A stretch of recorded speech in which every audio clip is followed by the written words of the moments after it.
নমস্কার বন্ধুরা, আমি নীল নীল অধিকারী লোকু ইউটিউব পেজ থেকে চলে এলাম আজকে ফের অনেকদিন পর আপনাদের মাঝে আরেকটি নতুন ভিডিও নিয়ে।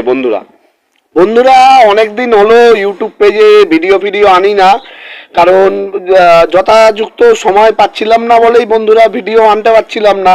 এর জন্য আপনারা সকলেই আমাকে ক্ষমা করবেন, যেহেতু একটু কাজের ব্যস্ততা, কারণ আমাদের তো মেজরলি ইউটিউব না, আমাদের তো কাজবাজ যেতে হয়। যাই হোক বন্ধুরা, ওইসব কথা ছাড়ুন, আসা যাক আজকের ভিডিওর মূল পর্বে। বন্ধুরা আপনারা জানেন যে গত ম্যাচে ইস্টবেঙ্গল একটা দুর্দান্ত জয় জিতেছে। হ্যাঁ বন্ধুরা, ইস্টবেঙ্গল গত ম্যাচে আমাদের সল্টলেক যুবভারতী স্টেডিয়ামে একটা দুর্দান্ত জয় জিতেছে। যদিও সেই ম্যাচেও রেফারিং নিয়ে অনেক বিতর্ক ছিল। এছাড়াও মোহামেডান ম্যাচ আপনারা দেখেছেন, যেটা আমাদের কলকাতায় হয়েছে সল্টলেক স্টেডিয়ামে, সেই ম্যাচেও রেফারিং নিয়ে অনেক বিতর্ক ছিল। তো বন্ধুরা, সব রকম বিতর্ক এবং সব রকম মাঝে দল জিতেছে এবং এক খাতা খুলেছে, এবং এই মুহূর্তে আমাদের মরশুমে আমাদের অবস্থান আমরা 4 পয়েন্টে, একটা ম্যাচ আমরা জিতেছি এবং একটা ম্যাচ হেরেছি। টোটাল পয়েন্ট টেবিলের নিরিখে আমরা এই মুহূর্তে 13 নম্বরেই অবস্থান করছি। বন্ধুরা, এটা বলতে একটু কষ্ট লাগছে, কিছু মনে করবেন না, তাই বলতে চাইছিলাম না। যাই হোক বন্ধুরা, এই মুহূর্তে আমরা এখনো সবার লাস্টেই আছি, কিন্তু লাস্টে থাকলে তো হবে না। গত ম্যাচে আমাদের জয়টা যেই রকম হয়েছে, তো বন্ধুরা সেই ম্যাচ থেকে ভাবা যাচ্ছে যে ইস্টবেঙ্গল হয়তো আগামী এই মাসে, আপনারা জানেন যে এই মাসে ইস্টবেঙ্গলের টোটাল 6খানা ম্যাচ আছে। হ্যাঁ বন্ধুরা, এই মাসে 6খানা ম্যাচ আছে। যদি ইস্টবেঙ্গল, আমাদের দরকার নেই এতদিন, এতগুলো বছর আইএসএল এ আমাদের লাগাতার খারাপ গেছে, এতগুলো দিন আমরা সাপোর্টাররা লাগাতার, আজকে এই কোচ, কালকে ওই প্লেয়ার, কালকে ওই ফিজিও, এদেরকে একে অপরকে মাথার উপরে তুলেছি। যাই হোক বন্ধুরা, ট্রফি যখন আসেনি, আমাদের ট্রফি তো দূর, পয়েন্ট টেবিলেও আমাদের লিগে পয়েন্ট টেবিলেও আমরা অনেক খারাপ জায়গাতেই অবস্থান করেছি, সেগুলো সব ঢেকে যাবে বন্ধুরা যদি এই মাসে, এটা 2024 সালে ডিসেম্বর মাস চলছে বন্ধুরা। আজকে ইস্ট বেঙ্গলের ম্যাচ চেন্নাইয়ের সাথে, চেন্নাইয়ের মাঠে। এই মাসে যদি 6টা ম্যাচ আমরা জিতি, 18 পয়েন্ট হয়ে যাবে বন্ধুরা।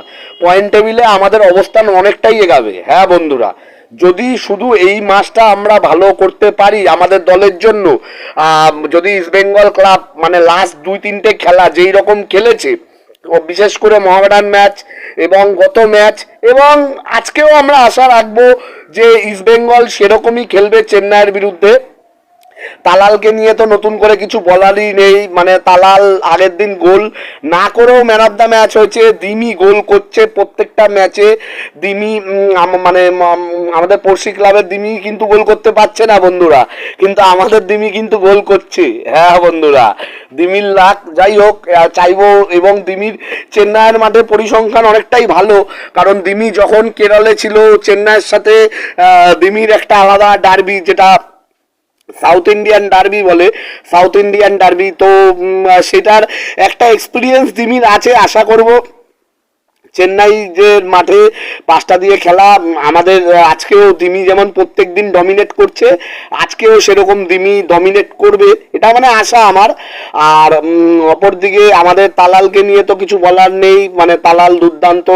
লালকে নিয়েও কিছু বলার নেই। কার্লোস কুয়াদার চলে যাওয়ার পর লাল নিজের খেলা যেই রকম ভাবে ডেভেলপমেন্ট করেছে, জাস্ট অসাধারণ। বন্ধুরা, ভাবা যায় না। লালের খেলা চাইবো লাল আজকেও যাতে একটু ভালো খেলে।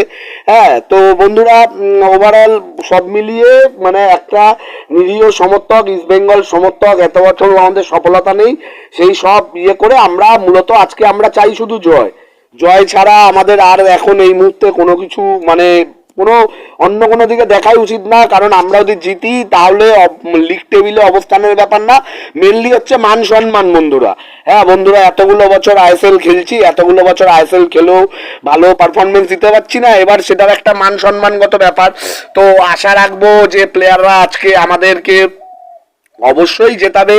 লাস্টের খেলাগুলো, লাস্ট 2-3টে ম্যাচে দল যেই রকম খেলেছে, আশা রাখবো সেই খেলার ধারা যদি বজায় রাখে, আজকে আমরা অবশ্যই জিতবো। এবং জয় ইস্ট বেঙ্গল, জয় মা ইস্ট বেঙ্গল। এবং কোচকে নিয়ে তো কিছু বলার নেই। কোচ দুর্দান্ত, ঠিক আছে, উনি বাংলাদেশের বসুন্ধরা কিংসের মতন ক্লাবে লাগাতার মানে বাঙালি মোশন আবেগটা জানে কোচ। আমার সবচেয়ে ভালো যেটা লাগছে, কার্লোস কুয়াদ্রাস স্যার বাইরে থেকে সব দেখেছে, মানে আমাদের সাপোর্টারদের আবেগ, আমাদের আবেগ, তারপরে আমাদের মানে সুপার কাপ জয়ের পর, কিন্তু আমাদের যে ইমোশনটা, বাঙালি ইমোশন, এইটা কিন্তু আমাদের বর্তমান কোচ যিনি আছেন রবসন স্যার, উনি কিন্তু অবশ্যই জানেন যে এটা, কারণ উনি যেহেতু বাংলাদেশের মতন একটা দেশের, বাঙালি দেশের সেরা ফুটবল ক্লাবের কোচ ছিলেন। তো কোচকে নিয়ে আমি আলাদা করে কিছু বলবো না, কোচ যথেষ্ট সুন্দর স্ট্র্যাটেজি নিয়েই দলকে প্র্যাকটিসও করাচ্ছে এবং ফুটবলও খেলাচ্ছে। তো বন্ধুরা, আজকের ভিডিওটা বেশি লং আর করবো না, আশা রাখবো আজকে আমাদের দল জিতবে, এবং যারা এখনো নীল অধিকারী লোকু ইউটিউব পেজটা সাবস্ক্রাইব করেনি তারা অবশ্যই সাবস্ক্রাইব করে দেবেন। আমার আইডিটা 500 সাবস্ক্রাইবারের খুব কাছাকাছি আছে। ভিডিও তো এমনি বেশি ছাড়ি না, যাই হোক বন্ধুরা, এগুলো সবই আপনাদের ভালোবাসায় এবং আপনাদের কৃপায়।